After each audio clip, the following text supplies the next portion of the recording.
Welcome to Nasdaq Trade Talks. I'm Jill Malandrino, global markets reporter at Nasdaq, with daily insight on the Nasdaq-100 index, or the NDX, which is made up of 100 of the largest domestic and international non-financial innovative companies listed on Nasdaq. The NDX has been the barometer for U.S. large cap growth and also one of the best performing indexes over the last decade and a half, not to mention one of the most liquid index ecosystems in the world. Joining me this Thursday afternoon, we have Joyce, Managing Director on Nasdaq's Market Intelligence Desk, for an update on technical levels to watch in the Nasdaq-100. And Brian, it's been kind of a sideways type of week, not really much direction in one way or the other, with the exception of a couple of names, a couple of sectors.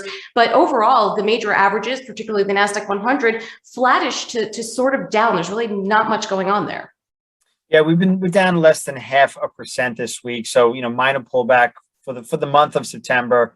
Pretty much the same thing. We're down about 0.5%, 0.4%. In the quarter, Nasdaq-100 is leading all the major U.S. indices. And on the year now, the Nasdaq-100 is back above, it's up more than 20%.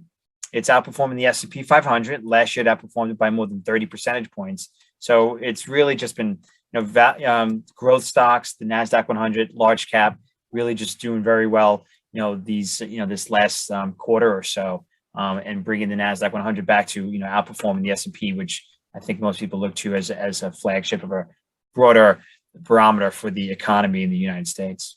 Right. Well, it is interesting if you think about the components of the Nasdaq-100, these large mega cap tech companies that really are the economy of the future.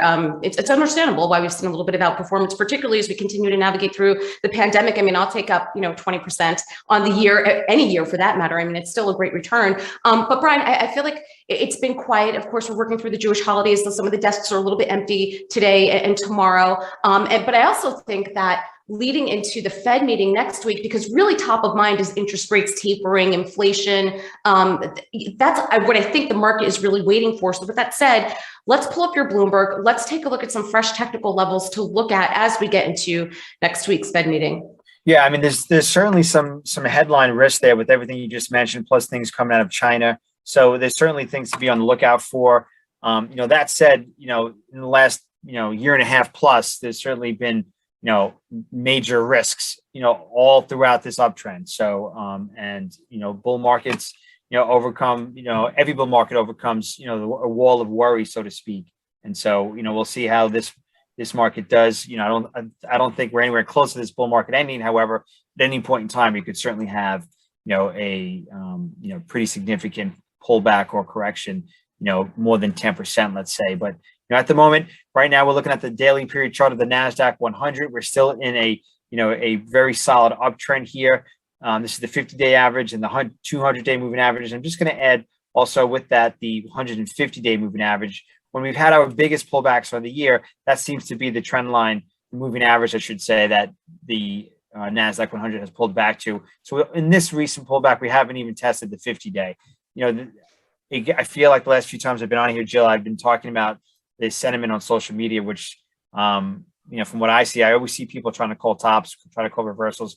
The Nasdaq-100, we had some pullbacks along the way, but that trend is definitely to the upside. When we look at the weekly period candlestick, what's interesting is that last week we did have, let me zoom in, we did have a bearish engulfing candlestick pattern. So that's not the end all be all. We want to see what this week's price action looks like. If the index is down on the week, that would be confirmation that last week's bearish pattern is something that we should be aware of and be cautious about. But we're up 0.5% this week, so nothing too bearish right now about last week's price action. So about this week's price action, I should say. So not too concerning to me. You mentioned something about rates, the Fed next week.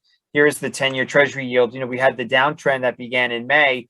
Rates really peaked back in March, consolidated sideways, and then at the end of May, we really started moving lower. But that bottomed back in July, early August, and we've since rallied a little bit and then sideways consolidation. So we'll see how this plays out. You could say this is maybe somewhat of a constructive pattern here. It's, I think, a little too early to call here. Whichever side this breaks out of is where I would think the next direction is going to go.